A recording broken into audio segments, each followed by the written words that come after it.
avons eu une très belle semaine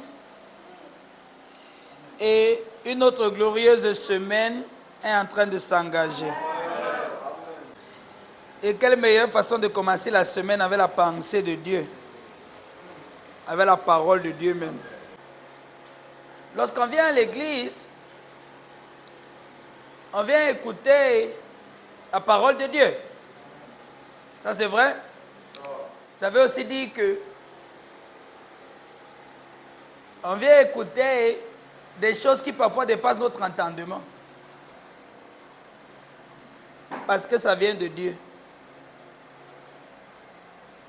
Mais le fait que ça dépasse notre entendement ne veut pas dire que nous ne devons pas prêter attention à ces choses.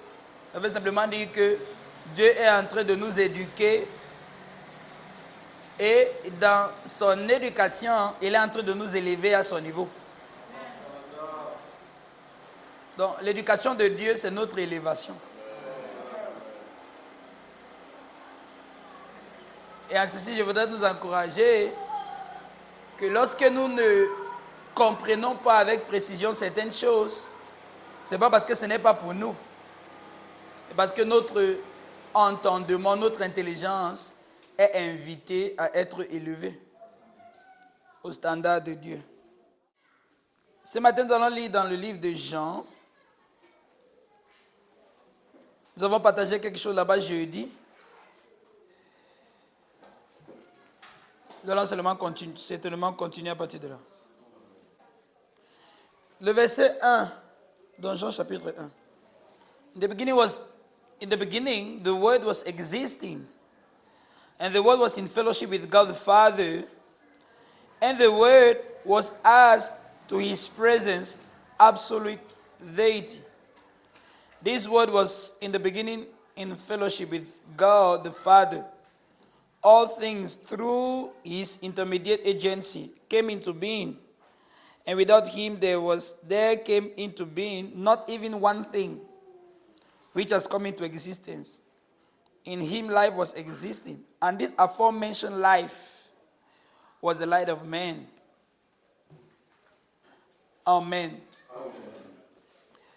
Jean chapitre 1, le verset 1 à 18 est connu comme le prologue de l'apôtre Jean, dans lequel nous retrouvons beaucoup d'informations relatives à la divinité et à l'humanité de Jésus-Christ. Un théologien a appelé l'évangile de Jean un évangile mystique. Un évangile mystique parce qu'il renferme beaucoup trop d'informations qui ne peuvent pas laisser l'homme qui les côtoie ou qui les appréhende indifférents. Ça veut dire qu'il renferme dans son épître des choses profondes, néanmoins qui révèlent la divinité, l'humanité et l'union des deux. De sorte que si nous parvenons à comprendre les choses que Jean révèle dans son évangile, ça va nous amener à vivre et à expérimenter la véritable humanité. Et la véritable humanité n'existe pas dans la séparation avec la divinité. Ce qui veut dire que la véritable humanité vit dans l'union avec Dieu. Donc, Jean dit que avant que ce monde ne commence, la parole était déjà. Alors je comprends que la parole dont il est question, ce n'est pas la Bible. Parce que la Bible n'était pas au commencement. Ok? La Bible n'était pas au commencement. Donc, la parole dont il est question, plus tard, on va se rendre compte qu'il parle de Christ, du Fils éternel de Dieu, qu'il a encore appelé le Logos, le terme duquel nous tirons le mot en français, logique. Donc, il dit qu'avant que le monde ne commence, la logique de Dieu était déjà. Et cette logique de Dieu, qui était déjà avant le monde, était aussi le principe fondamental, le principe relationnel en Dieu. Parce que ce logos est face à face avec Dieu, partage la nature de Dieu dans la divinité et est égal à Dieu, donc est Dieu lui-même. Je pense que la plupart des chrétiens n'ont pas pris Jésus-Christ au sérieux, particulièrement en ce qui concerne sa divinité. Et donc, font beaucoup d'erreurs, comme Arius l'a fait au IVe siècle, en enseignant que Jésus-Christ est Dieu, mais pas pleinement Dieu, comme Dieu Tout-Puissant. Donc, Jean nous apprend que ce logos, qui est la logique de Dieu et qui est dans le principe relationnel qui sévit ou qui est opérationnel en Dieu. Donc, c'est dans la logique de Dieu qu'on comprend même Dieu. C'est dans la logique de Dieu qu'on parvient à savoir comment la déité est constituée. Et c'est toujours dans cette logique de Dieu qu'on parvient à comprendre comment les relations, ou bien quelle est la relation qui définit la déité. Donc Dieu. Ça c'est très intéressant, c'est très important de comprendre. Donc, ce logos nous explique le principe relationnel qu'il y a en Dieu. Nous fait comprendre comment les relations sont gérées dans le cercle de la Trinité, dans la famille divine. En fait, c'est à partir de lui qu'on comprend même que Dieu, c'est une famille, pas un monade assis dans le ciel, vêtu de blanc, avec un gros bâton qui attend la fin pour venir juger. Mais une famille qui vit dans l'excès d'amour.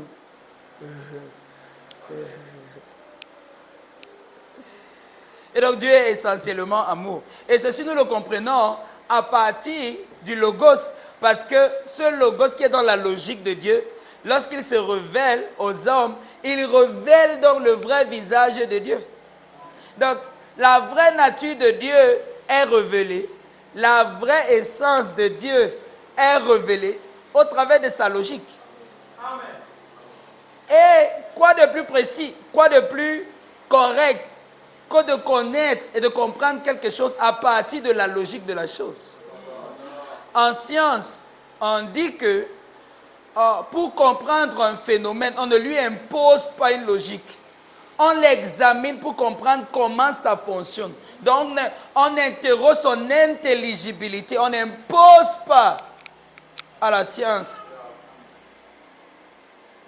Et le docteur Baxter Kruger a dit que imposer ses idées à un domaine de la science, c'est la perte de la connaissance. Et si nous traduisons cela dans notre contexte chrétien, imposer nos idées sur la personne de Dieu, c'est la perte de la connaissance de Dieu. Et la perte de la connaissance de Dieu résulte en la mort et en la souffrance. Mon peuple périt faute de connaissance. Et ce qui se passe, c'est que ce n'est pas le simple fait qu'ils ne connaissaient pas Dieu, c'est qu'ils ont imposé à Dieu ce qu'ils pensent que Dieu est. On dirait que quand Dieu a créé les hommes à son image, les hommes sont arrivés, on dit que ok Dieu, nous aussi on va te créer à notre image. En ceci, beaucoup de chrétiens adorent des idoles sans le savoir. Et rassurez-vous, les idoles, il y a des idoles qu'on a façonnées avec nos mains, et il y a d'autres idoles qu'on a façonnées avec nos pensées. Donc on a imaginé Dieu comme nous. On a dit que Dieu est parfois colérique, comme parfois nous, on a les crises de colère. Et que dans ces crises de colère, il ne gère personne. Quiconque meurt, meurt. On a imaginé que, comme notre patience a des limites, la patience de Dieu a une limite. Et sa limite, ce sera le dernier jour. Il est venu comme l'agneau, il va revenir comme le lion de la tribu de Juda. Donc on a dit que Dieu, lui, il est patient, mais il est un peu patient comme nous. Comme notre patience a des limites, la patience de Dieu a des limites. Donc Dieu va t'attendre. Mais un jour, si tu traverses la limite que Dieu a placée, c'était bon pour toi. C'est fini. Même si quel pasteur dans le monde prie pour toi, Dieu ne va rien faire. N'est-ce pas intéressant? Ce que nous croyons de Dieu. Donc, il y a des idoles qui ont été façonnées avec les mains des hommes, mais il y a des idoles qui ont été façonnées avec nos pensées, où nous avons appris à croire que ce que nous croyons de Dieu, c'est ce qui est vrai de lui. C'est faux. Parce que dans ce même prologue, Jean dit dans le verset 18 que personne n'a jamais vu Dieu. Est-ce que vous savez que quand il le dit, ça discrédite tout l'Ancien Testament?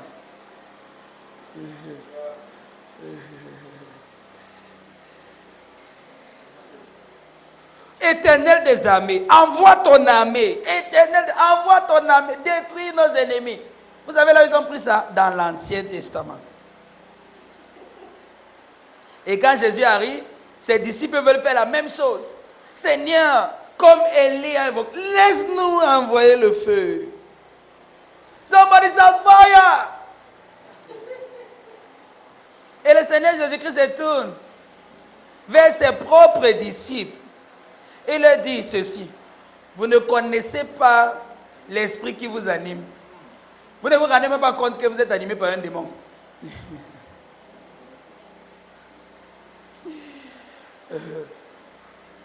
C'est pourrait-il que parfois, dans notre zèle de faire les choses pour Dieu, on fait le contraire. Et Jean nous apprend que cette logique de Dieu est ce qui a généré notre monde. Donc, notre monde est venu à l'existence par cette logique de Dieu. Ce qui nous apprend quelque chose. Cette logique de Dieu n'est pas un simple système de pensée. Cette logique de Dieu, c'est la puissance de Dieu qui a créé toutes choses.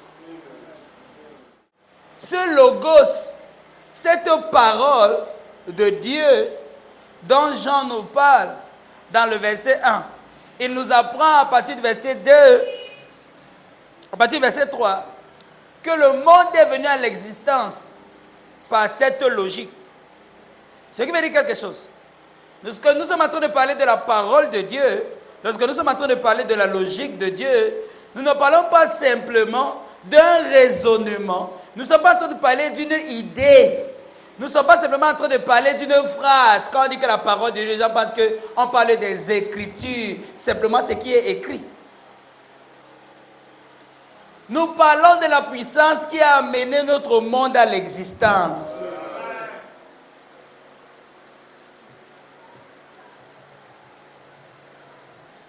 Donc, cette logique, ce principe fondamental, ce principe relationnel en Dieu, qui est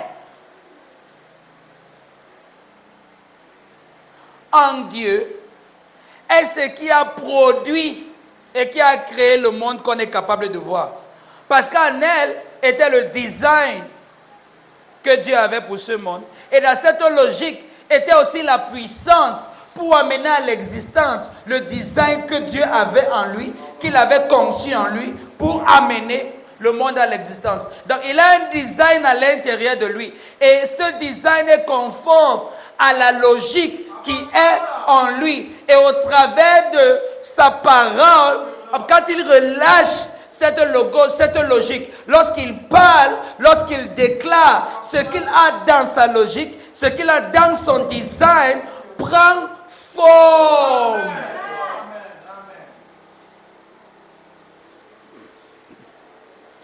Tu n'es pas en train de savoir que c'est la même chose que tu fais. Mais ta vie est présentement la somme totale de tout ce que tu crois, de tout ce que tu as designé et formé dans ta pensée, de tout ce que tu as confessé de ta bouche. Et tu ne le sais pas.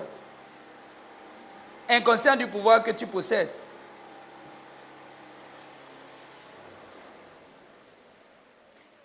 Chaque fois que tu as dit je suis et que tu as mis quelque chose à côté, c'est ce que tu as expérimenté. C'est tout ce que tu as expérimenté. Pourquoi? Parce que c'est ce que tu as conçu dans toi. C'est ce que tu as conçu en ta pensée dans ton cœur. C'est ce que tu as cru de toi-même. Et c'est ce que tu as vocalisé. Est-ce que vous savez que c'est le même processus pour la prière qui prévaut?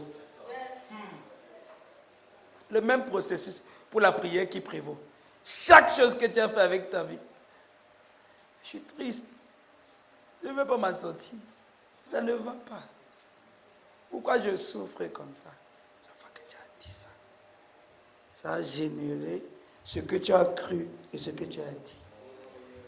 Et je comprends maintenant pourquoi le Seigneur Jésus-Christ dit que chaque homme rendra compte pour toute vaine parole qui sera sortie de ta bouche. Ce n'est pas que Dieu à la fin va te juger de ce que tu as dit. C'est que chaque chose que tu as dit, tu verras le résultat de ça dans ta propre vie.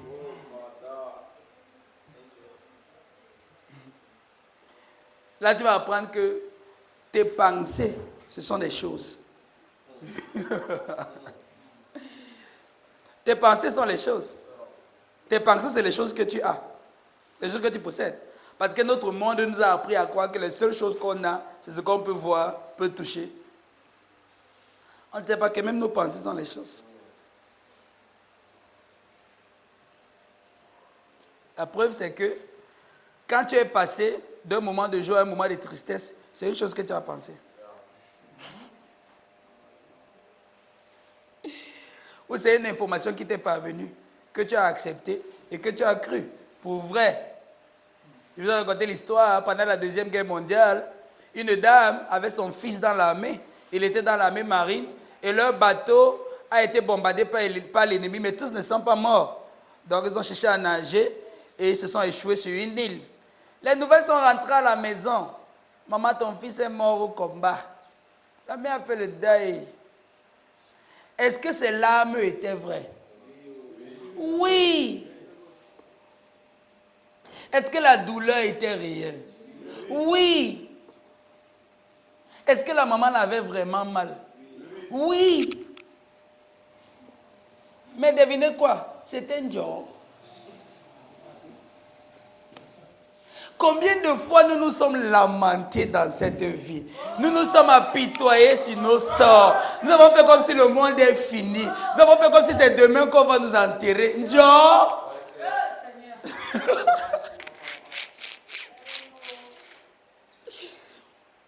Et c'est pour ça que j'ai dit un jour, je vous ai enseigné ça, vous n'avez pas compris. Toute pensée qui ne te permet pas d'expérimenter la joie, la paix et la justice que tu as en Christ n'est pas une bonne pensée. N'accepte pas. Si ça ne te permet pas de garder ton cœur dans la joie, dans la paix, rejette. Tu sais quoi? Même si c'est vrai, rejette. Parce que l'influence que ça aura sur ta vie, ça va raccourcir ta vie. Ça n'aide pas. Oh, on a vidé ton compte bancaire. Ok. Tu regardes le solde et il n'y a plus rien. Quand tu t'attristes là, ça augmente quoi dans le compte là? C'est ton cœur qui est affecté. C'est tes cellules qui deviennent malades. C'est ton système de défense, c'est ton système immunitaire qui commence à être affaibli à cause de tes pensées. Et bientôt, la maladie peut facilement sévir parce que tes cellules ont baissé la garde, parce que ta pensée a baissé, parce que ta pensée a attrapé une mauvaise logique.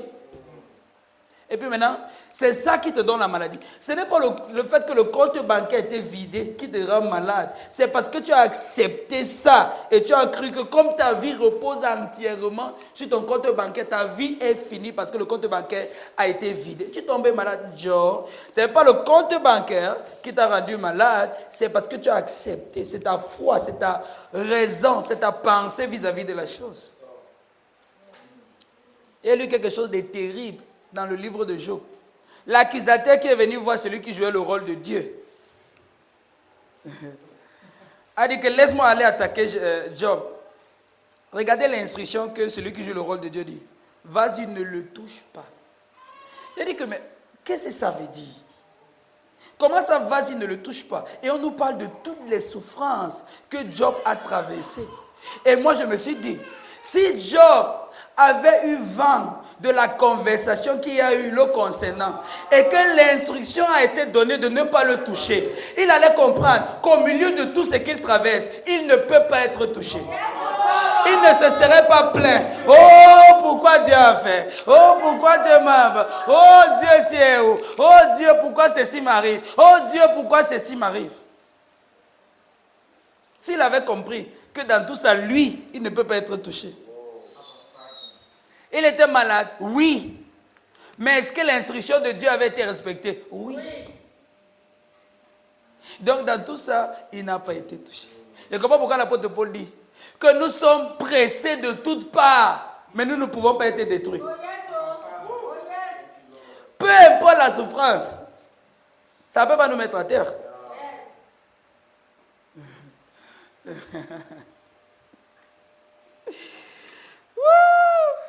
veux dire que quand tu crois à l'évangile, tu n'as pas besoin de motivateurs. Tu as le mental d'acier.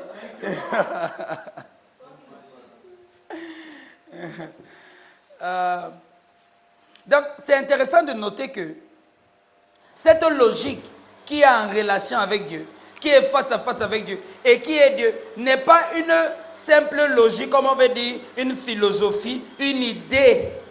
Mais c'est la puissance de Dieu qui a généré, qui a amené à l'existence les choses qui n'existaient pas. Ok.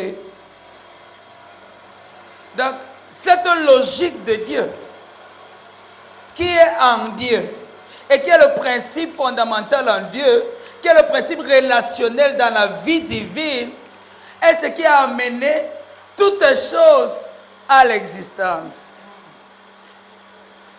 On est d'accord? Verset 14. Qu'est-ce que Jean nous apprend? Celui qui est la parole est devenu homme. Et il a vécu parmi nous.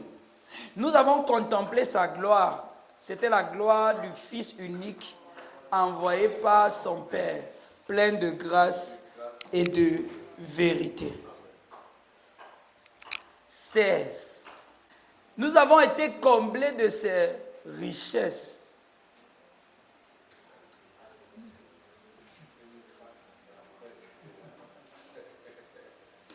Donc, cette logique qui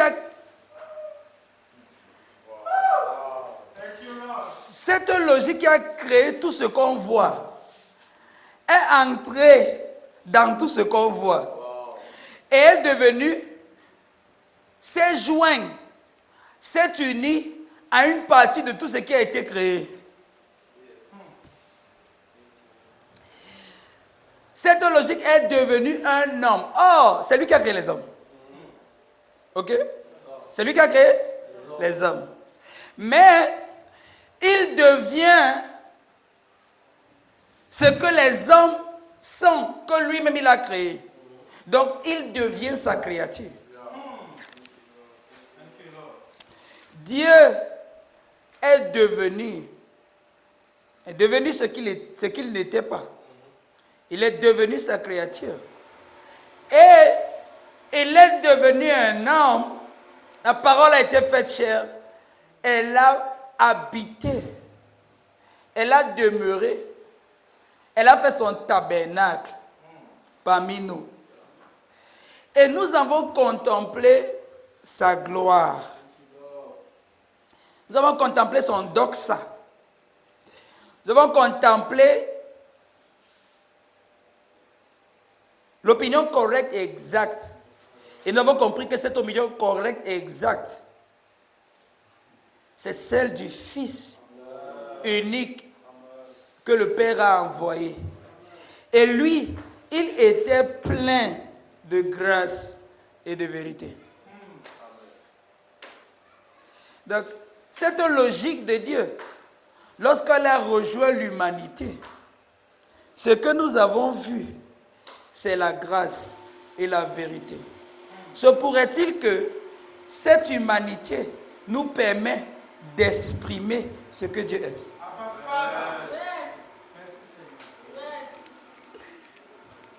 Se pourrait-il que cette humanité est la plateforme de visibilité de Dieu. Oh non, vous ne comprenez pas. Je dis ceci. Le Dieu que personne n'a jamais vu et que personne n'a jamais contemplé comme grâce et vérité. Lorsqu'il devient un homme, les hommes sont capables de voir ce que Dieu est, mais ils voient ce que Dieu est dans l'humanité. Se pourrait-il qu'être humain a pour vocation de rendre Dieu visible?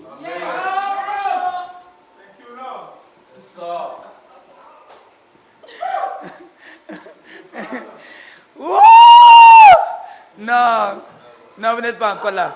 Il faut venir à l'église jeudi. Il faut venir à l'église jeudi.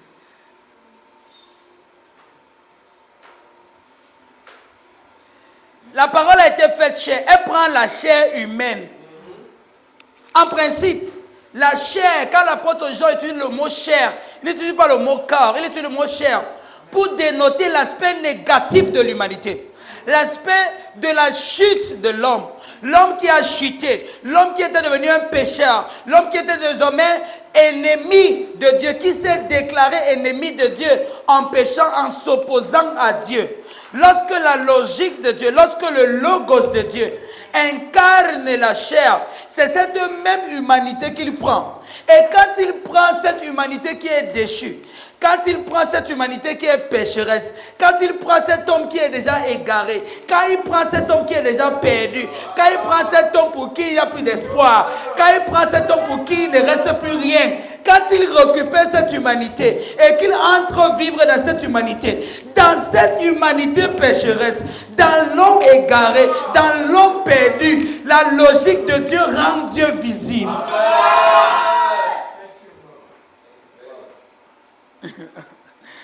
My God, my wow!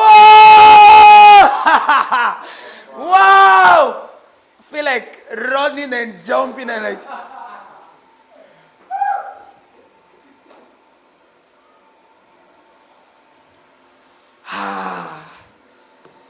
Que le Seigneur vous donne de l'intelligence spirituelle.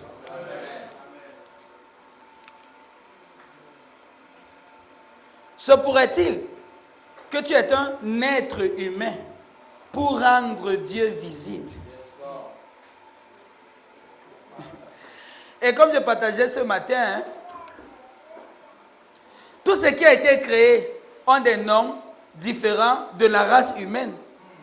Parce que nous, on ne nous appelle pas choses, on nous appelle être humain. Et bizarrement, dans notre qualificatif, c'est un verbe. Être.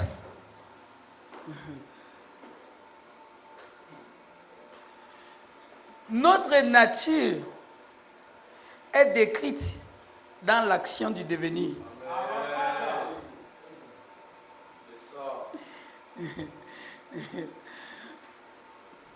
Donc, nous sommes des êtres humains pour devenir quelque chose. Nous ne sommes pas des êtres statiques. Nous sommes des êtres humains pour devenir quelque chose. Lord Jesus Christ, Son of the Living God, have mercy upon me. Parce que les choses que j'ai à partager et que vous me regardez comme la télé là.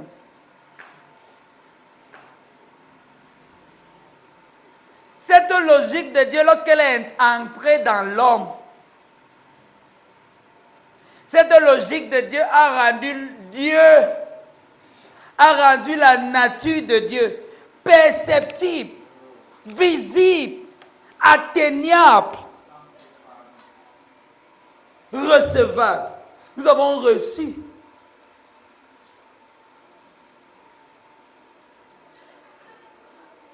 Notre humanité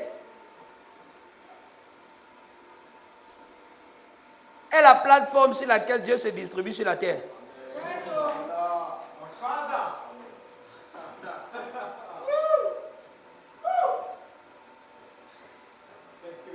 C'est pour ça que ce que Dieu veut faire sur la terre, il ne vient pas faire lui-même. Parce que son canal, son tunnel pour arriver sur la terre, son seul raccourci, c'est nous. Est-ce que vous vous rappelez de la parabole de... Non, l'enseignement de Jésus? Il dit que si ton œil est singulier, ton corps est plein de lumière. Et si ton œil n'est pas singulier, dans les ténèbres, ton corps sera plein de ténèbres.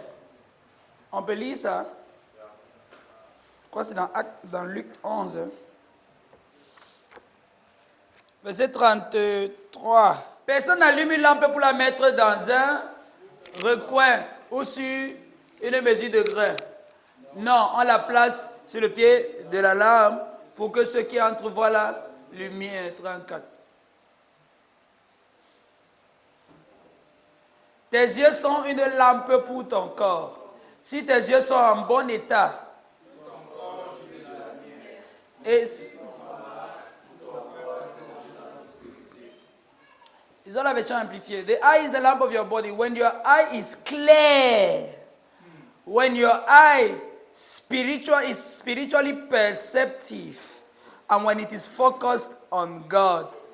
Donc, quand ton œil est clair, quand ton œil est spirituellement perceptif, et quand ton œil est focalisé sur Dieu, ton corps tout entier sera plein de lumière, bénéficiant des préceptes de Dieu. Mais quand ton œil est malade, donc spirituellement aveugle. Alors voilà ce qu'un œil malade est un œil spirituellement aveugle. Ton corps est plein de ténèbres, vide de la parole de Dieu. Donc voilà un œil malade. Un œil vide de la parole de Dieu. Et puis on voit des gens venir à l'église et dire qu'ils sont occupés. Occupés à faire quoi? Occupés à être malade.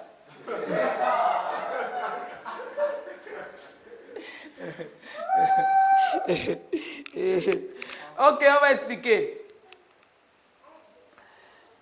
L'œil, c'est la lampe du corps. Et l'œil ici, il ne parle pas de ça.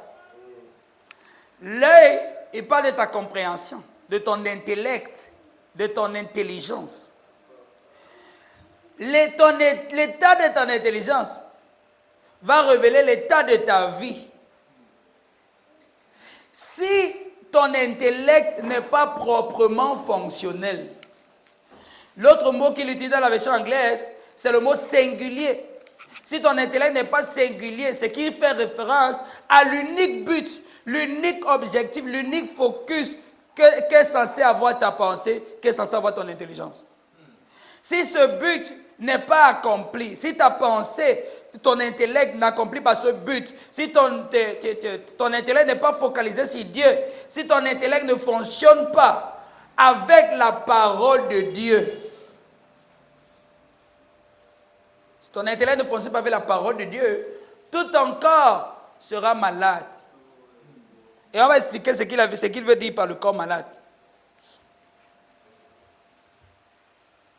L'apôtre Paul nous apprend dans le livre de Romains, chapitre 1, que le monde révèle les perfections invisibles de la puissance de Dieu. En principe, lorsque nous contemplons le monde, nous sommes censés voir la beauté de Dieu. Nous sommes censés voir les perfections invisibles de la puissance de Dieu. Et chaque fois que nous pouvons regarder le monde et que nous ne voyons pas la logique qui a généré ce monde, nous ne voyons pas bien. Beaucoup d'entre nous ne voyons pas clair. Ce que nous sommes censés contempler, qui devait nous pousser à adorer Dieu, parfois quand nous contemplons ces choses, ça nous pousse à la convoitise.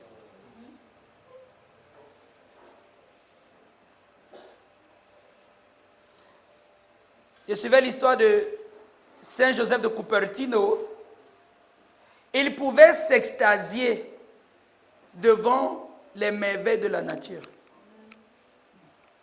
Pourquoi? Parce qu'il voyait en cela l'excellence de Dieu. Et donc, il pouvait se perdre. Et quand il s'extasiait, il lévitait. Vous savez ce que ça veut dire léviter? Sauter câlin en l'air. La même chose qui lui arrivait quand il avait l'opportunité de célébrer la Sainte Seine.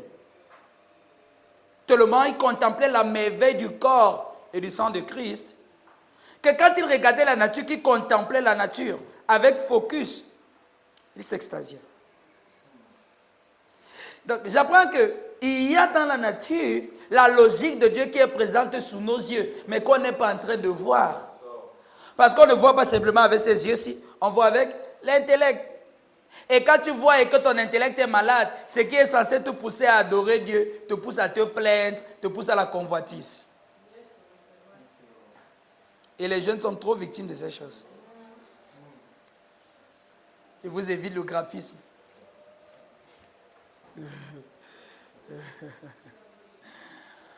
Donc, je dis que quand ton œil est en bonne santé, quand ton œil est singulier, ton corps est plein de lumière. Le mot plein de lumière, c'est le mot photénos. Et le mot photénos veut simplement dire transparent. Ce qui veut dire que Jésus est en train de nous faire comprendre que si notre œil, notre intellect fonctionne normalement, si on apprend à voir, à reconnaître et à bien voir, nous devenons transparents. Et c'est quoi un corps transparent? Un corps transparent, c'est un corps qui laisse transparaître la lumière. Qu'est-ce que ça veut dire? Il y a en nous la lumière que Christ est, mais qui ne sera pas perceptible jusqu'à ce que notre mentalité, notre pensée soit renouvelée. Ce qui veut dire qu'au travers de l'évangile, lorsque notre pensée est renouvelée et que notre œil, l'œil de notre corps commence à guérir et que notre intellect commence à être renouvelé par la parole de Dieu, notre vie devient transparente. Et quand ta vie devient transparente, ta vie laisse transparaître la lumière. Ta vie laisse voir la lumière qui est en toi. Et la lumière qui est en toi, c'est Christ. En d'autres termes, lorsque ton intellect fonctionne normalement, lorsque tu apprends à être intelligent selon Dieu, ta vie reflète Christ qui est en toi. Dans ce sens, on peut dire que tous ceux qui ne reflètent pas Dieu sont bêtes. Ils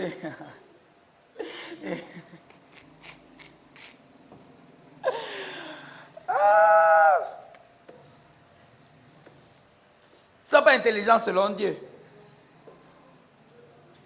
L'œil de leur corps ne fonctionne pas normalement selon Dieu. Et le contraire, le Seigneur dit que lorsque ton œil est malade, lorsque ta perception est malade, lorsque ton intelligence est malade, ton corps est rempli de ténèbres. Le mot c'est skoitenos, qui veut dire opaque. Un corps opaque, c'est un corps qui ne laisse pas passer la lumière. En d'autres termes, il est en train de dire que la lumière qui est en toi ne sera pas vue. Il y a Christ en toi, mais ta mentalité, ta façon de penser, ta façon de raisonner ne veut pas permettre, ne laisse pas Christ être exprimé au travers de ta vie. C'est pour ça que l'apôtre Paul dit que nous sommes transformés par le renouvellement de l'intelligence. Donc, lorsque l'évangile nous est enseigné, notre intelligence est renouvelée, notre vie est donc transformée. Transformée pour devenir quoi? Lorsque nous contemplons, comme dans un miroir, la gloire du Seigneur, nous sommes transformés en la même image. En d'autres termes, lorsque nous sommes en train de transformer, nous sommes en train de le devenir. Et quand nous le devenons, les autres le verront au travers de nous. Se pourrait-il que nous soyons des êtres humains pour laisser exprimer la divinité? Se pourrait-il que notre humanité soit la plateforme d'expression de la divinité? Mais il y a des gens qui sont chiches avec leur vie. Ils ne veulent pas que Dieu s'exprime au travers d'eux.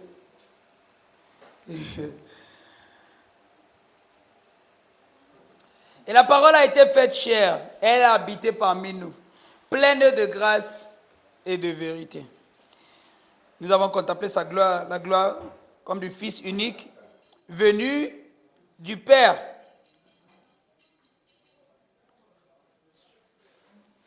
Verset 16. De sa plénitude, nous avons reçu grâce. Donc tout ce dont il était constitué, c'était la grâce. Et après la grâce, tout ce qu'on pouvait recevoir, c'était encore la grâce. Et quand la grâce là est finie, l'autre grâce a pris le dessus. Et après la grâce, c'était encore la grâce. Sur la grâce, en compétition avec la grâce, contre la grâce. Dieu est essentiellement gracieux. Puis quelqu'un va lui dire que non, Dieu est seulement lent à la colère, riche en bonté. Mais un jour, quand sa colère va exploser, si la colère là n'est pas conforme à la grâce de Dieu, alors ce n'est pas la colère de Dieu.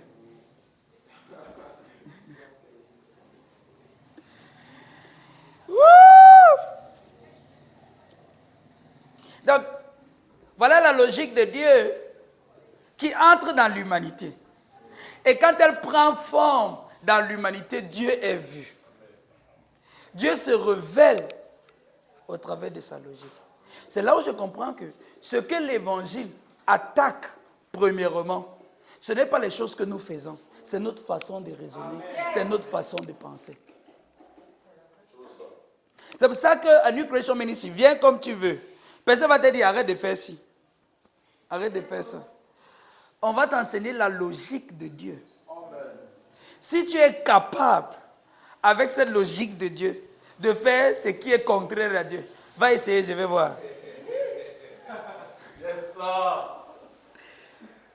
Et le problème souvent, c'est que les gens n'ont même pas reçu l'évangile. On veut qu'ils produisent les fruits de la justice. Sans avoir reçu l'évangile, ce n'est pas possible. Il suffit que tu reçoives cet évangile, que tu reçoives la vérité. La vérité va faire le travail. Parce que c'est la logique de Dieu qui va fonctionner à l'intérieur de toi. Nous avons reçu cette onction qui vient de lui. Et l'apôtre Jean nous dit que cette onction nous enseigne toutes choses. Et nous n'avons même pas besoin que quelqu'un nous l'enseigne. 1 Jean 2, 27.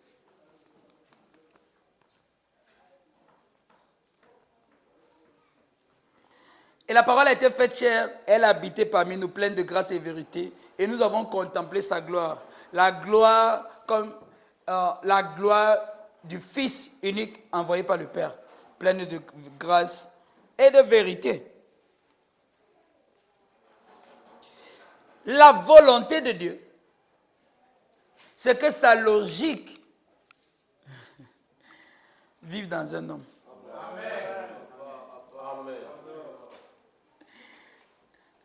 En d'autres termes, à l'incarnation de Jésus-Christ, le principe fondamental à Dieu s'est ouvert et s'est déversé dans les hommes pour permettre aux hommes de vivre ce que Dieu est personnellement.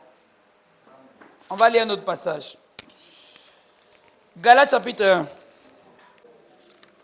Chapitre 2, autant pour moi. Verset 20. Dieu n'a pas créé la vie. Quand Dieu a fini de créer le monde et qu'il a créé l'homme, il a oublié de créer la vie. Et vous ne saviez pas. Dieu n'a pas créé la vie. Avant d'expliquer la partie ici, je vous lis encore Jean 1, 14. Et la parole et la logique de Dieu et le principe relationnel en Dieu et le principe fondamental que Dieu est et la parole entrant dans un nouveau mode d'existence est devenue chair.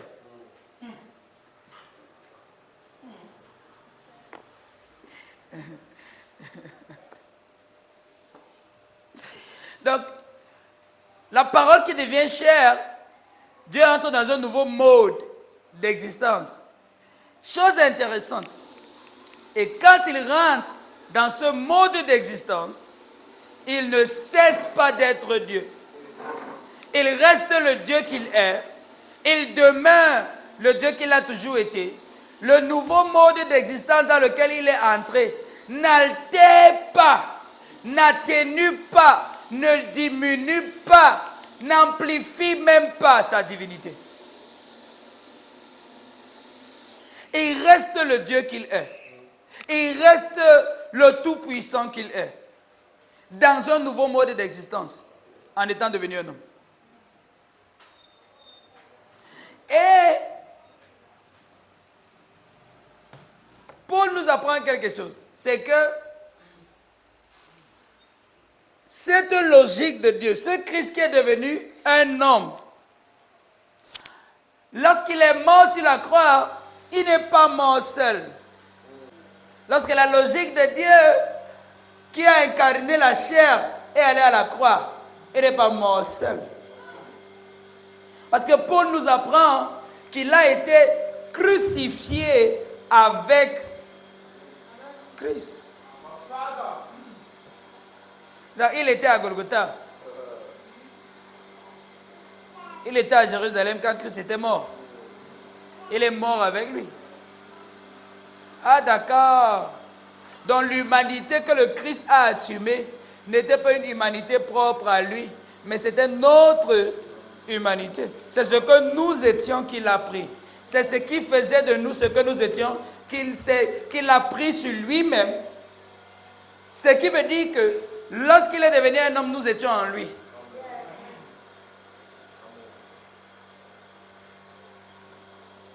Et quand il est devenu un homme, et que nous étions en lui parce qu'il a pris notre humanité, quand il est mort sur la croix, nous sommes morts avec lui sur la croix.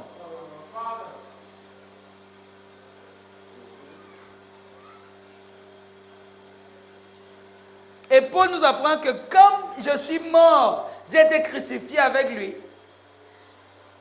Et ce Christ qui a été crucifié et qui est ressuscité, vit désormais en moi. Si je vis, il nous apprend maintenant comment il vit. Si je vis, ce n'est plus moi qui vis. C'est le Christ qui vit en moi. Et la vie que je vis dans cette chair, je suis dans la chair. Je suis dans cette chair. Mais dans cette chair, ce n'est plus moi qui vis. Et cette vie que je suis en train de vivre dans cette chair, je suis en train de la vivre par la foi de quelqu'un d'autre. Je suis en train de la vivre par la foi de Christ. Je suis en train de la vivre par la logique de Christ. Je suis en train de la vivre par la connaissance de Christ.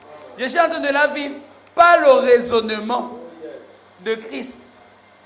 Je suis en train de la vivre en reconnaissant ce que Christ reconnaît de lui-même dans la chair. Quand Christ était dans la chair, il vivait pas selon la logique de cette chair que l'homme a inventée et a générée. Il vivait dans la chair de l'homme la logique de Dieu.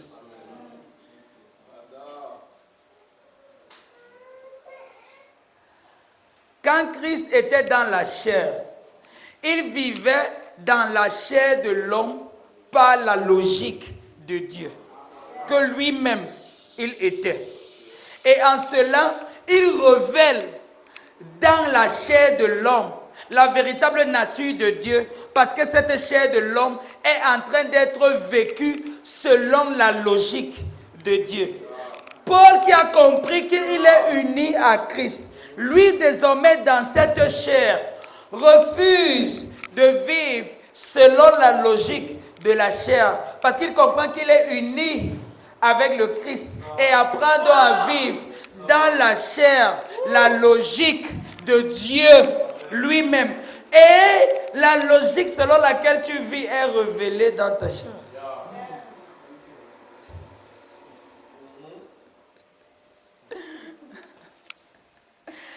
La logique selon laquelle tu vis est révélée dans ta chair, est révélée dans ton humanité. En d'autres termes, le Christ qui a incarné la chair, et qui a exposé la vie de Dieu et qui nous l'a donnée et qui a partagé cette vie avec nous, nous a invités par l'œuvre salvatrice qu'il a accomplie pour nous à vivre dans notre chair la vie de Dieu. Amen. Pendant longtemps, on nous a enseigné d'inviter Jésus dans notre vie. On n'a pas compris que l'évangile, c'est Jésus qui nous a demandé de venir vivre sa vie. On ne demande pas à Jésus de venir vivre notre vie. Jésus nous a demandé de venir vivre sa vie.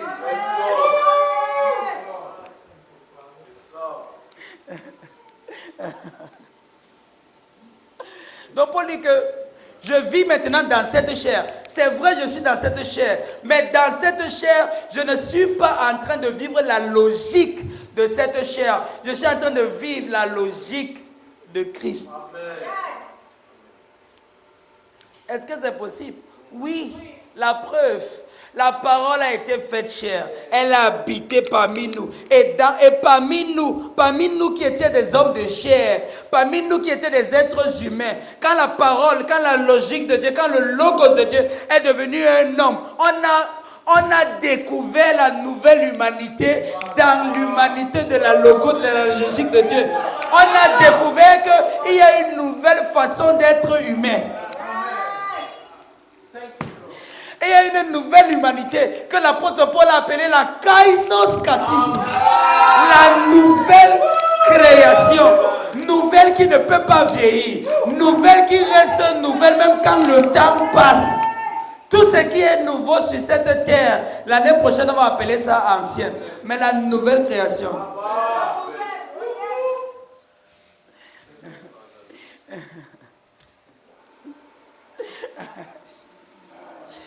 Toi, mais tu vois que les choses comme ça, c'est pas facile de croire.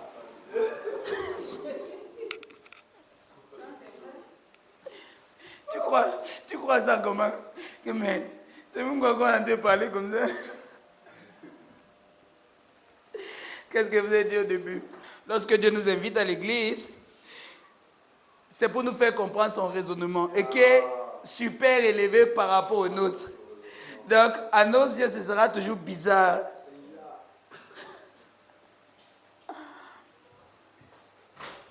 La preuve, Matthieu chapitre 16, 21. À partir de ce moment, Jésus commença à exposer à ses disciples qu'il devait se rendre à Jérusalem. Il subit de cruelles souffrances de la part des responsables du peuple, des chefs et des prêtres et des spécialistes de la loi. Et être mis à mort et ressusciter le troisième. Donc, il parle du mystère de son œuvre. Il parle de ce que lui, il est venu faire. Regardez comment un homme parle. Un homme a dit que je vais aller mourir, je vais ressusciter le troisième jour. Et on continue. Pierre se lève. Mais quel genre d'homme pense comme ça? Comment tu peux dire les choses comme ça? Hein? Non, Seigneur. Que Dieu te préserve de cela. Cela ne doit pas t'arriver. Comment tu peux dire les choses comme ça? Pierre prit la part, le prit à part. Il le prit à part et s'est mis à lui faire des reproches.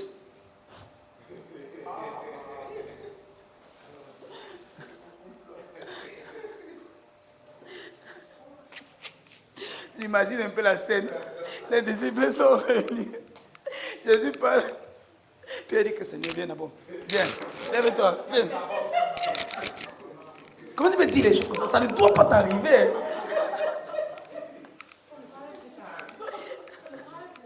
Parle plus le genre là. Comment tu peux dire les choses comme ça?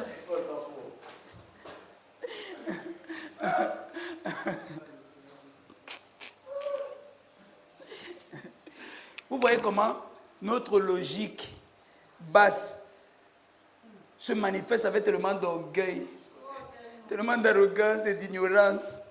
On est sûr qu'on a atteint le summum, alors qu'on n'a même pas encore commencé. Tu crois que tu as vécu, n'est-ce pas? Donc Pierre reprend le Seigneur. Que Dieu te préserve. Les Nigériens vont dire quoi? Tout vient quoi?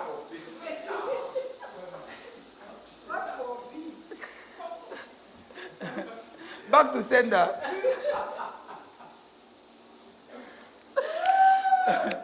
Cela ne t'arrivera pas. Verset 23. Ça, c'est scandaleux. Jésus se retourna. Mais Jésus se retournait et il a parlé au mauvais esprit. Non, il a parlé à un mauvais esprit. Non, il a parlé au démon. Non, Richard, il faut écrire là-bas. Jésus s'est retourné et il a parlé au démon. Écris, pardon. Parce que dans la Bible des Pentecôtistes, c'est pas comme ça.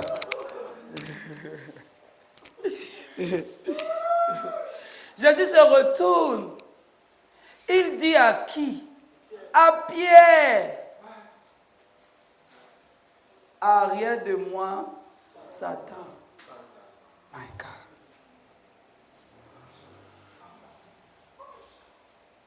Pourquoi il l'appelle Satan? Parce que tu es pour moi un obstacle. Tes pensées ne sont pas les pensées de Dieu, mais ce sont les pensées des hommes.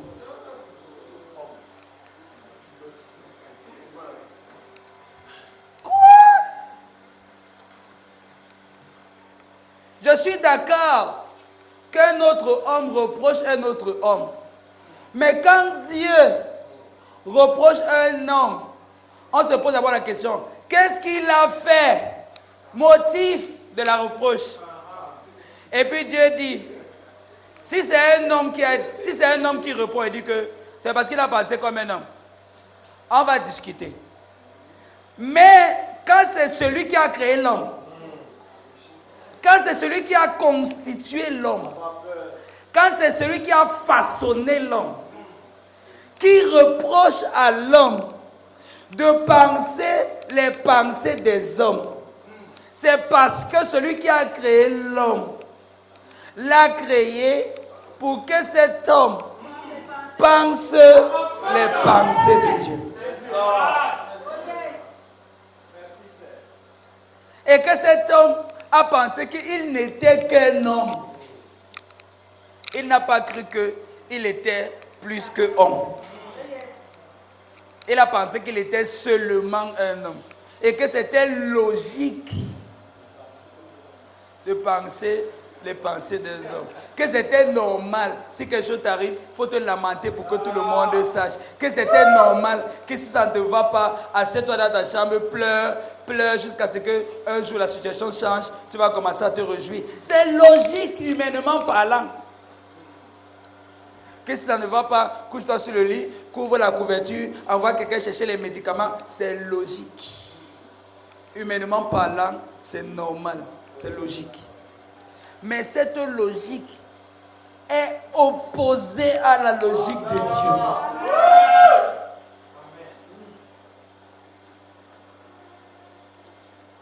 L'apôtre Paul dit dans Romains chapitre 8, verset 7 que une pensée qui est selon la chair est inimitié contre Dieu et ne peut pas se soumettre à la loi de Dieu. Humainement parlant, c'est logique. Les hommes vont te dire que c'est normal. Tout le monde tombe malade. Oui, c'est vrai, c'est normal. Tout le monde doit partir à l'hôpital au moins une fois par an. Oui, c'est vrai, c'est normal. Est-ce qu'on peut vivre sans tomber malade? C'est normal. Logiquement parlant et humainement parlant, c'est normal. La vie, c'est les hauts et les bas. Oui, c'est vrai, c'est normal.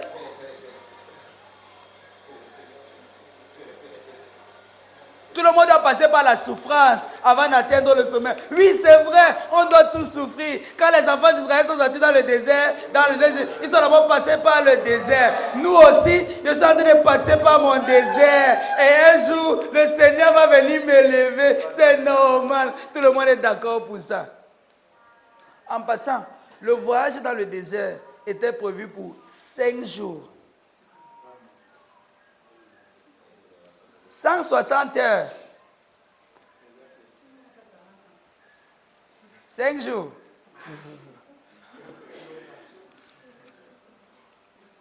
Que au moment où ils traversent la souffrance, le Seigneur voit. Le Seigneur un jour, le Seigneur va se lever.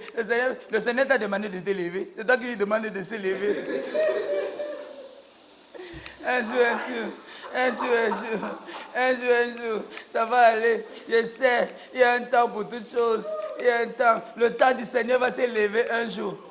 Hey, vous connaissez le temps du Seigneur? 2 Corinthiens chapitre 6. Maintenant, c'est l'heure du salut. Le temps de Dieu ne se conjugue pas au passé. On ne conjugue pas Dieu au passé. On ne conjugue pas Dieu au futur. On conjugue Dieu au présent.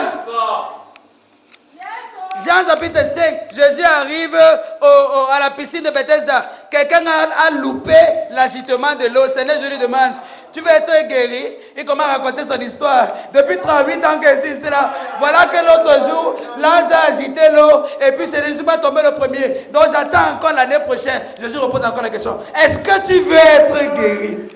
Eh maman, ouais, le passé est monté, l'avenir, ça va. Veux-tu être guéri, mon frère? Le verbe est conjugué au présent. Sur la croix, un péché, comme a dit, vraiment, Seigneur, quand tu vas partir dans ton royaume, quand tu vas, je dis que non, ce n'est pas quand il veut partir, c'est aujourd'hui. Aujourd'hui. Quand je regarde Dieu au futur, un jour Dieu va faire. Un jour Dieu ne va rien faire. Ce que Dieu a fait, c'est disponible maintenant.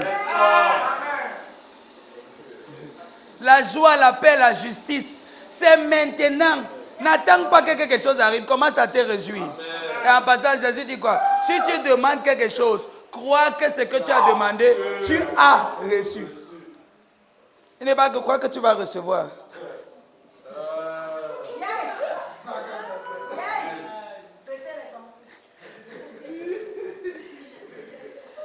Voilà la logique de Dieu. C'est que quand Dieu parle, il sait que ce qui est sorti est accompli.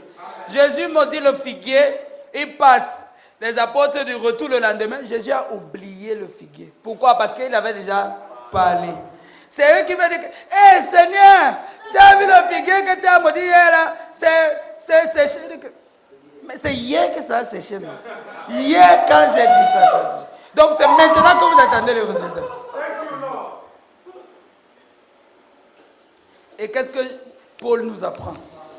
Qu'il vit dans la chair avec la logique de Dieu.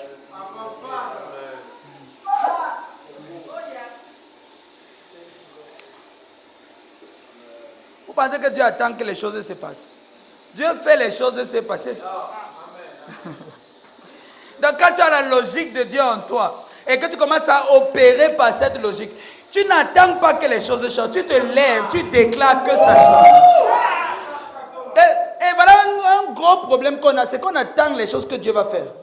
Au lieu de se lever, de faire que les choses se passent. On attend que ça se passe avant de dire que, oh Seigneur, gloire à toi. C'est pas comme ça. Et puis j'essaie un peu de voir comment est-ce que Dieu raisonne. Je vais dans Genèse chapitre 1. Dieu a créé son monde.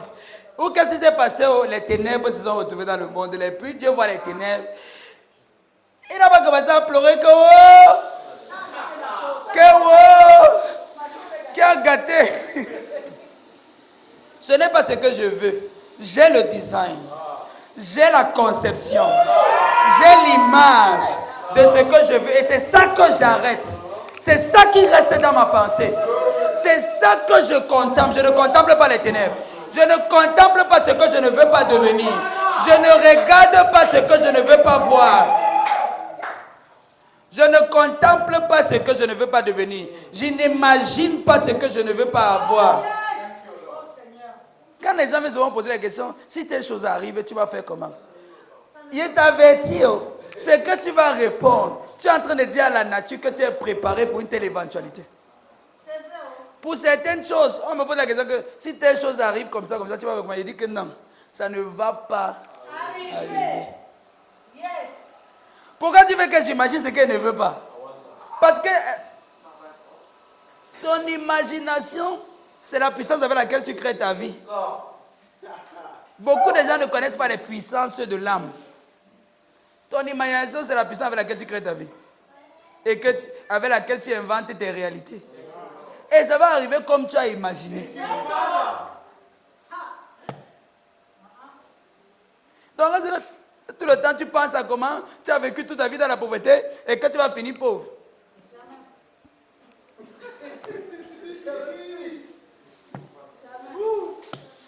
C'est comme ça que ça va arriver. Il n'y a pas le jour où j'ai dit un jour que je pouvais être pauvre. Ce n'est pas possible. Ça ne peut pas sortir de ma bouche. Jamais. Ok. La logique qui a créé ce monde. Je disais au début que ce n'est pas simplement le principe relationnel en Dieu, c'est le principe par lequel le monde est venu à l'existence. Si cette logique est venue habiter ici, et que Dieu a fini de créer son monde, il s'est reposé. Et la logique avec laquelle il a fini de créer son monde, il s'est reposé, il te donne. Qu'est-ce que ça veut dire?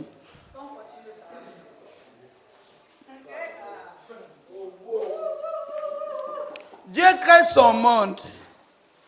Il finit d'arranger, de designer comme lui il veut. Il te crée. Il ne choisit pas la chemise que tu vas porter. Il ne choisit pas la chaussure que tu vas porter. Il ne choisit pas la voiture que tu vas rouler. Il ne choisit pas la maison dans laquelle tu vas vivre. Dieu ne choisit pas. Vous savez ça? Il dit qu'il est venu créer mon monde. Et mon monde que j'ai créé, voici mon temple. Il habite ici. Voici son temple qu'il a créé à son image. Le temple de Dieu. C'est ta responsabilité de le créer. Dieu a fini de créer son monde. Il a créé son temple là où il habite. Ce n'est pas un temple fait de main d'homme. Il a créé à sa façon, à sa guise, à son image. Et il vit dans ce temple. Le temple de Dieu. C'est ta responsabilité de le façonner, de le créer comme tu veux. C'est avec quoi tu vas habiller le temple de Dieu. Ça, lui, il est déjà dans son temple.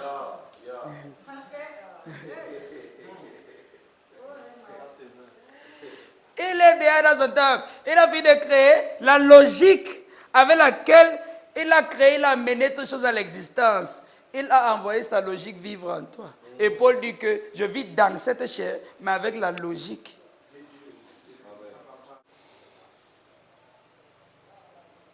Vous voulez blâmer qui pour là où vous êtes? Le diable. Regardez qui est-ce que le Seigneur Jésus a appelé le diable.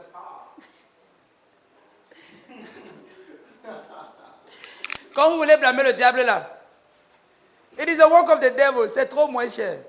Regardez qui le Seigneur Jésus a appelé Satan. Notre façon de penser. Il y a un homme qui pense les pensées des hommes que tu es en train de sataniser. Tu es en train de t'opposer à la logique de Dieu. Ta façon de penser est opposée. Parce que le mot Satan veut dire opposant. C'est même un verbe. Ce n'est pas le nom propre d'une personne. Donc en ceci, je vous assure, Satan n'est pas loin.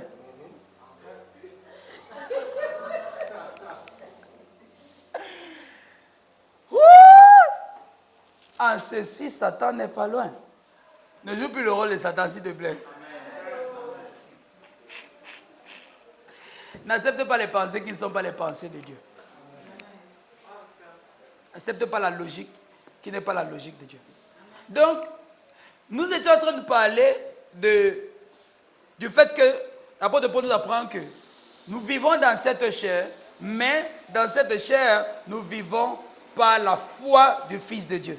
Donc nous sommes appelés à vivre avec la conscience que Christ a. C'est-à-dire que tu es là comme ça, tu penses un peu comme Dieu pense. Ça vous dit quelque chose?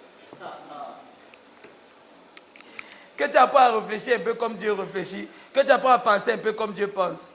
Que tu apprends à parler comme Dieu parle. Ok. Voici là où Pierre gâte tout. Encore, 1 Pierre chapitre 1. En vérité, vous avez purifié votre être afin d'aimer sincèrement vos frères et sœurs. Aimez-vous donc ardemment les uns les autres. Donc, notre obéissance à la vérité purifie notre être. La vérité enlève l'impureté en nous. L'évangile que tu reçois, ça enlève l'impureté. Verset 23. Car vous êtes nés à une nouvelle vie. Non d'un, mais d'une semence immortelle. Quoi? La parole vivante éternelle de Dieu. non seulement nous vivons dans cette chair et que nous sommes censés vivre avec la logique de Dieu. Au cas où tu te disais que peut-être la logique de Dieu est en combat perpétuel avec ce que je suis à l'intérieur de moi.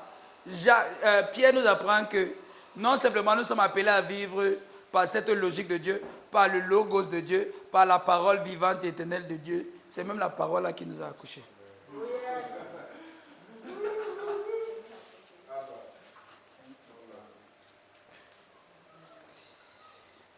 Ça veut dire que si c'est la parole là qui nous a accouchés, elle nous a transmis ses gènes, elle nous a transmis ses chromosomes, elle nous a transmis son ADN.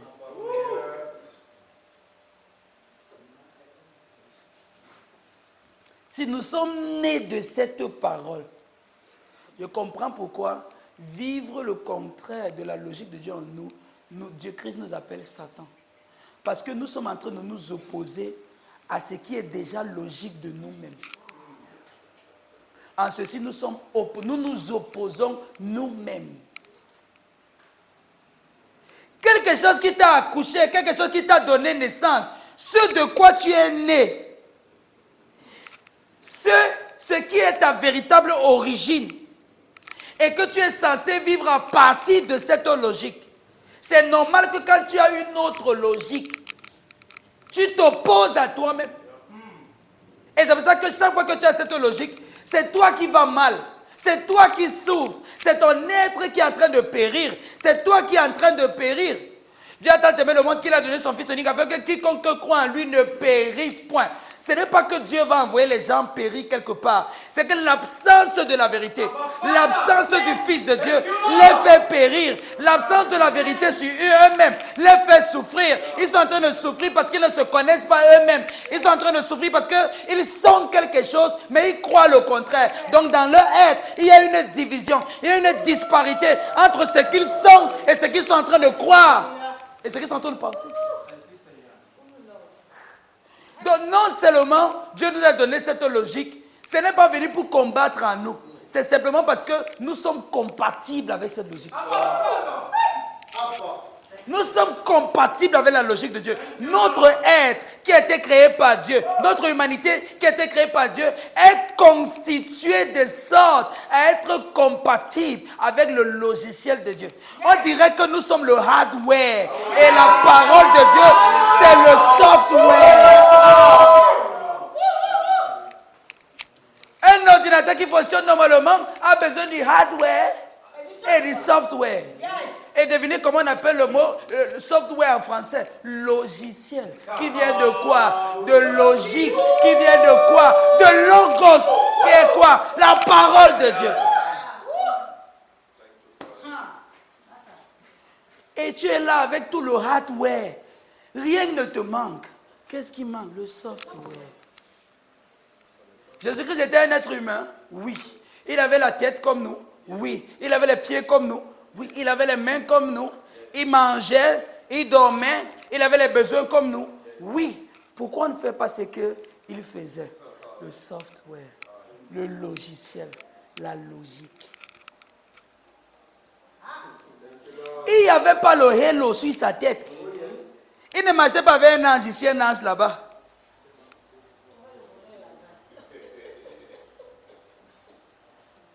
Il était exactement la même chose. C'est quoi la différence? Le logiciel, mon frère.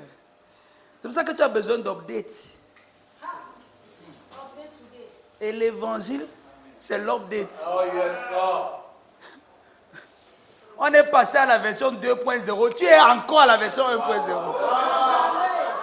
La nouvelle création, la nouvelle humanité. C'est-à-dire qu'il y avait une ancienne humanité. Et l'ancienne humanité est dépassée.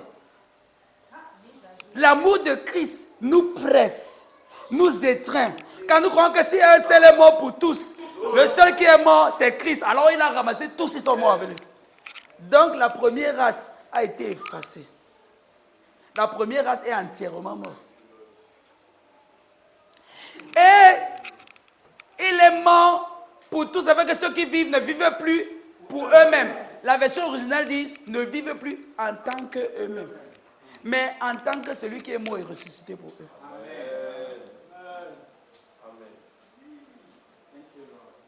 Ne vivent plus en tant qu'eux-mêmes parce qu'ils sont morts.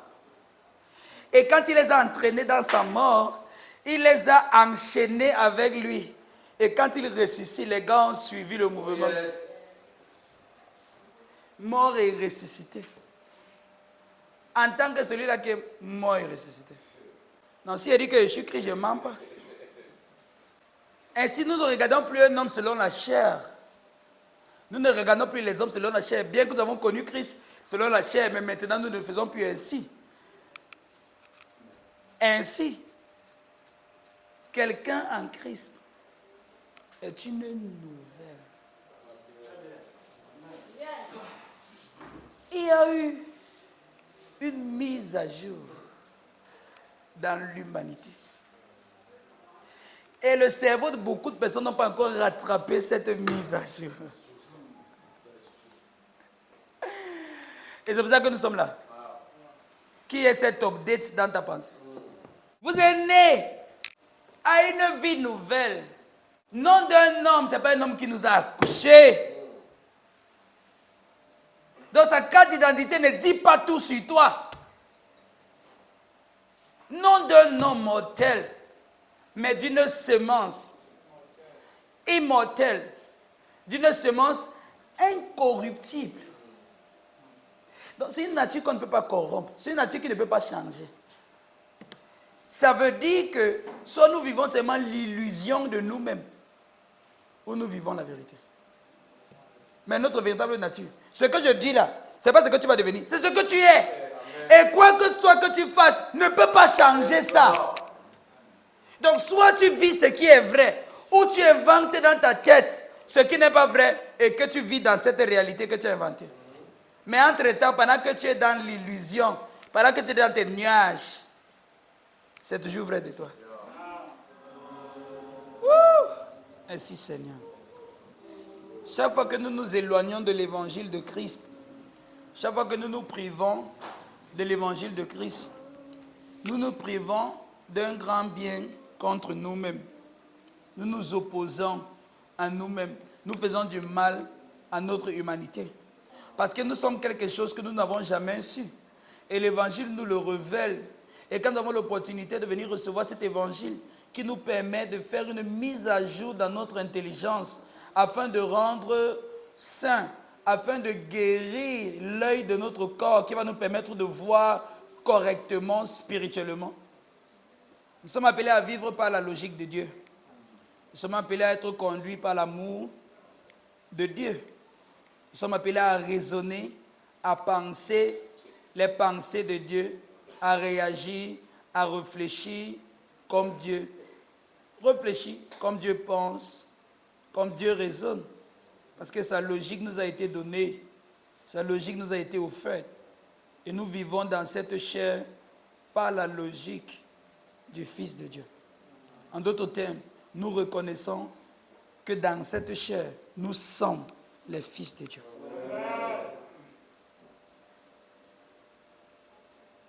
Nous reconnaissons que ce que Jésus-Christ était et ce qu'il est, c'est aussi ce qu'il a fait de nous. En tant que fils de Dieu, il a fait de nous les fils de Dieu. Amen. Et si nous pensons moins que ça, nous ne sommes pas en train de croire en l'évangile. Si nous croyons qu'en rabaissant ce standard, nous sommes humbles, nous sommes en train de diminuer l'excellence de l'œuvre parfaite de Christ. Il n'y a pas plus grand que tout ce que le Seigneur a accompli pour nous. C'est pour ça qu'il n'y a pas plus grande chose que Dieu fera, sinon ce qu'il a déjà accompli pour nous en Christ. Rappelons-nous que ça n'a rien coûté à Dieu de créer le monde, mais pour nous faire parvenir à ce niveau, ça lui a tout coûté. De l'incarnation de Christ jusqu'à la croix, sa mort, sa résurrection, jusqu'à sa session à la droite de Dieu. Il a fallu que Dieu se sacrifie. Et regardez à quel point Dieu tient à ce que nous vivons dans ce standard. Il se sacrifie pour qu'on vive à ce standard. Apôtre Paul dit que Je vis cette vie dans la chair par la foi du Fils de Dieu qui m'a aimé et il s'est donné. Donc, pour nous permettre de vivre cette vie, Dieu n'a pas donné l'argent, Dieu s'est donné lui-même. Il s'est constitué comme le cadeau, il s'est constitué comme l'offrande. Il s'est dit que pour que ceux-ci vivent comme moi, pour qu'ils vivent à mon standard, pour qu'ils aient mon niveau, pour qu'ils raisonnent comme moi, pour qu'ils réfléchissent comme moi, pour qu'ils parlent comme moi, tout ce dont ils ont besoin, c'est de moi-même. Je choisis de me donner. Quand Dieu se donne à toi, ce n'est pas pour la vie de la bassesse. Ce n'est pas pour une vie médiocre. Ce n'est pas pour une vie moins chère. Ce n'est pas pour être dernier. Parce que quand Dieu se donne à nous, nous avons tout ce que Dieu est. Donc nous sommes appelés à une vie de grandeur. Parce que nous avons été élevés au rang du Fils de Dieu. Il n'y a pas un titre plus élevé dans l'univers que celui de Fils de Dieu. Même le titre pasteur n'est pas plus grand que Fils de Dieu. Apôtre, ce n'est pas plus grand que Fils de Dieu.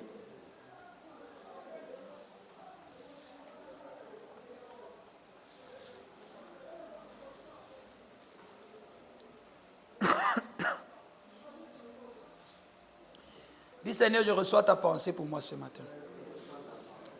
Je reçois ta logique par laquelle je vais vivre, par laquelle je vais marcher, par laquelle je vais agir dans ce monde, par laquelle je parle dans ce monde. Parce que je crois, ta logique s'exprime et se manifeste au travers de moi. Je crois à la parole de Dieu. Et mon intelligence est renouvelée par l'évangile de Christ. Et je vois ma vie transformée. Je vois la gloire de Dieu. Woo! Thank you, Lord. Est-ce que tu es édifié ce matin?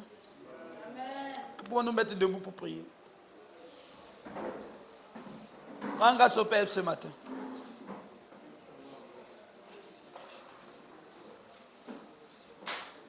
Te disons merci Seigneur. Merci pour cette grâce que nous avons de partager ton évangile. De partager ta bonne nouvelle. De partager Seigneur les secrets de tout ce que tu es en Christ. Pour toute personne en ce lieu Seigneur qui soit malade dans son corps. Je sais que ce corps abrite la logique de Dieu. Ça, je déclare que la maladie soit expulsée de ce corps. Au nom de Jésus-Christ. Et que tout mal disparaisse. Que tout germe soit phagocyté par la vie de Dieu dans ce corps. Et que la vie divine s'exprime dans ton corps. Sois guéri. Sois guéri au nom de Jésus. Pour cette nouvelle semaine qui commence, je déclare que tu verras l'abondance de toutes parts. Parce que le ciel, la terre est la propriété du Seigneur. Et nous parlons et nous déclarons, nous parlons à la création et de tout ce qui existe. Qu'elle court vers nous à chaque moment que nous serons dans le besoin. Nous ne manquerons de rien. Nous marcherons sans nous lasser. Nous courirons sans nous fatiguer. Tout ce dont vous avez besoin est richement fourni en abondance. Tu ne connaîtras pas le manque et tu ne seras pas dans la disette. La création reconnaîtra en toi la voix de son Créateur et se soumettra pour adorer son Créateur en toi. Tu ne seras pas esclave de l'argent, mais l'argent viendra pour être utile entre tes mains. Au nom de Jésus-Christ. Merci Seigneur. Thank you Lord Jesus Christ. Que quelqu'un qui croit à la parole de Dieu célèbre la grâce du Seigneur. Gloire.